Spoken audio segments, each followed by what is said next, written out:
क्योंकि वो अधिकार उनका है ही नहीं। हम नहीं कह रहे सोचे कि हम ब्राह्मण बालक हैं इसलिए बोल रहे हैं ना, बाबा गोसाई जी लिखा है। हाँ? और छोटा सा ब्राह्मण बालक हो, वो अगर आपके घर में आकर के ना उसे पढ़ने भी नहीं आता हो ना, मंत्र भी ना आता हो ना, अगर कहीं आपके घर में आकर वो 2 अगरबत्ती घुमा दिया ना, 2 अगरबत्ती, इसी को देवता स्वीकार करता है। ये ब्राह्मण है, ये ब्राह्मण है। और ध्यान दीजिएगा, आज का समय ऐसा हो गया है कि लोग जब ब्राह्मण को देने की बारी जब आवे, उस समय कहता है कि ब्राह्मण लालची हो गया है। हा? जब ब्राह्मण अपनी मेहनत का, यज्ञ अनुष्ठान का यदि कुछ मंग लेवे ना, उस समय कहता है कि ब्राह्मण लालची हो गया। आज का भी नमूना ऐसा है, अरे इतना लेता है, अरे इतना लेता है। एक बात बताऊं, अगर ब्राह्मण ना हो ना तो आपका कोई संस्कार नहीं हो सकता। अगर ब्राह्मण ना हो ना तो हमारा कोई संस्कार नहीं हो सकता। जब आपके घर में बच्चे का जन्म होता है ना, उस समय संस्कार कराने के लिए वो ब्राह्मण ही आता है। जब हमारा जन्म होता है उस समय आपका नामकरण, हमारा नामकरण करने के लिए वो ब्राह्मण ही आता है। और जब वही बच्चा बड़ा हो जाता है, जब विवाह करते हो तो वो विवाह संस्कार कराने वाला भी ब्राह्मण ही होता है। और अंत गतवा, जब आप और हम मर जाते हैं तो हमारा अंतिम संस्कार क्रिया कराने वाला भी वो ब्राह्मण होता है। अगर ब्राह्मण ना हो तो 16 संस्कार में से कोई भी एक भी संस्कार आपका और हमारा नहीं हो सकता। हाँ? इसलिए जीवन में ब्राह्मण का होना बहुत जरूरी है। संसार में ब्राह्मण का होना बहुत जरूरी है। ब्राह्मण का सम्मान कीजिए। 10 बजे पूजा रखता है, ध्यान दीजिएगा।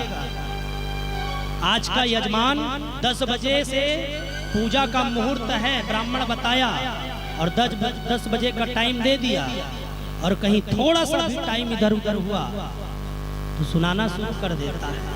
हाँ? ये आज का विडंबना है, ध्यान दीजिएगा।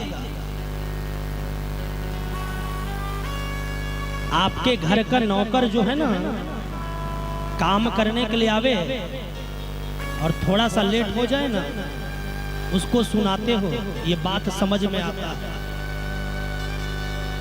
क्या? हमारे घर में जो झाड़ू पोछा बर्तन साफ करने के लिए जो लगा है, जो आवे नौकर, उसको सुनाओ, वो बात समझ में आता है। परंतु ब्राह्मण को अगर कोई सुना देवे, ये उंगली संस्कार के ऊपर उठता है, ध्यान दीजिएगा।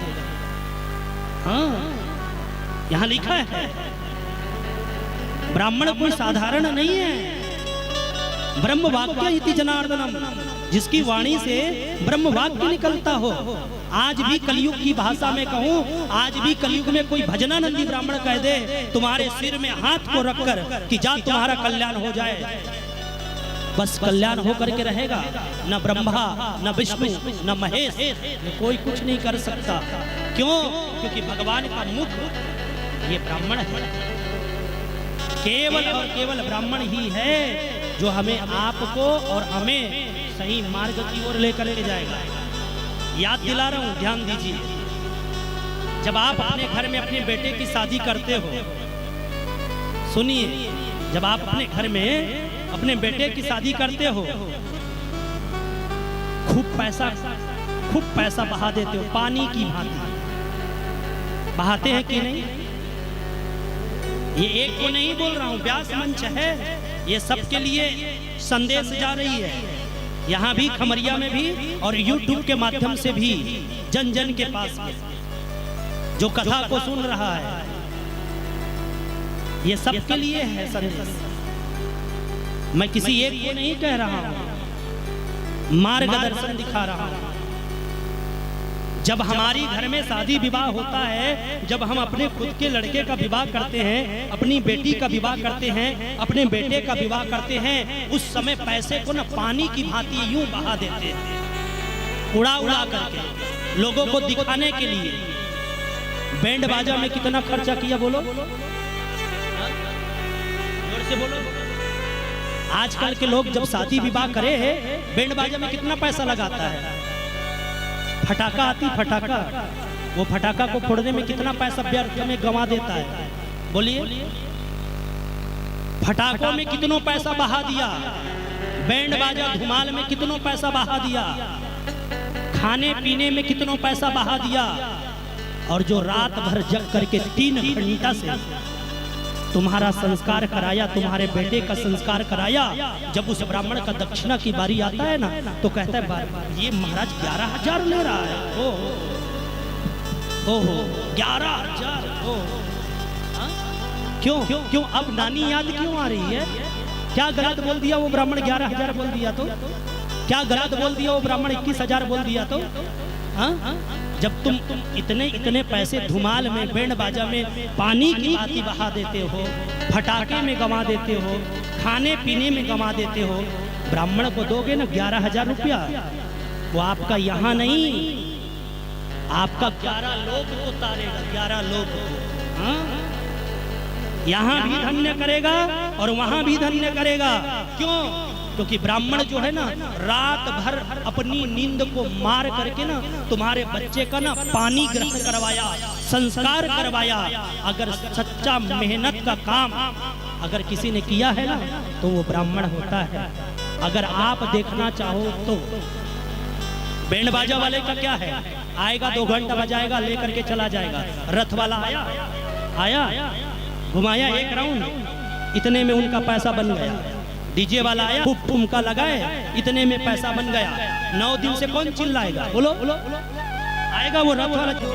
डीजे का पैसा भी हमें देना, रथ का पैसा भी हमें देना, हम ही रखेंगे क्या उस पैसे को? लोग ना जाने क्या बोले, महाराज जी इतना लेता है, इतना लेता है। हाँ, महाराज जी सबको लेकर के बोरी बना करके लेकर के जाएगा श्री राम मंदिर। दे दे सोमो गोल्ड को भी ले आना लास्ट, उसमें भी डाल करके ले। कार तो खड़ी है, एक और गाड़ी है सोमो गोल्ड, उसमें भी डलवा देना, सबको लेकर के जाएंगे ना। इसलिए विचार कीजिए, बड़े बड़े वक्ता है, बड़े बड़े कथावाचक हैं, ये जब लेता है ना, अपने लिए नहीं लेता कोई। लगता भले ही आपको है कि ये इतना पैसा लेता है, कोई नहीं लेता। खर्चा आती है ना इनमें, क्या पैसा लगता है ना, वो पंडाल में लगता है। लोग पंडाल बनाने में पैसा बहा देगा। लोग माइक मत लगाइए, जहां लक्ष्मी को लगना चाहिए वहीं लगाइए। नारायण की सेवा में लगाइए। नारायण की सेवा में 1-1 रुपया लगाओगे ना, आपकी धन की शुद्धि होगी। आप जितना लगाओगे उससे 4 गुना मेरा नारायण आपको देगा। ये ब्राह्मण का आशीर्वाद है, ये व्यास मंच से आशीर्वाद है। जितना आप लगाओगे नारायण की सेवा में, उससे 4 गुना फल आपको मिलेगा। इसलिए कभी भी किसी के बात में नहीं आना चाहिए। बोलने वाला तो कुछ भी बोल देता है। अब जब हम निकले अर्जुनी से ना, अर्जुनी से जब निकले तो बोलने वाला रास्ते में मिला, नाम नहीं लेंगे, रास्ते में मिला, लेकिन ना जाने क्या क्या बोला। भगवान बचाए उनसे, और वो देख भी ले आकर के। समझ में आ जाएगा। कथावाचक जो होता है ना, कथा का पैसा नहीं लेता, बिल्कुल भी नहीं लेता। तो ब्राह्मण ब्राह्मण है, ब्राह्मण का सम्मान कीजिए। ये नहीं कि शूद्र काशी से पढ़ करके आ गए, उसका चरण धोवो, उसको बुलाओ, उसको तिलक लगाओ, उसकी पूजा करो। करो फिर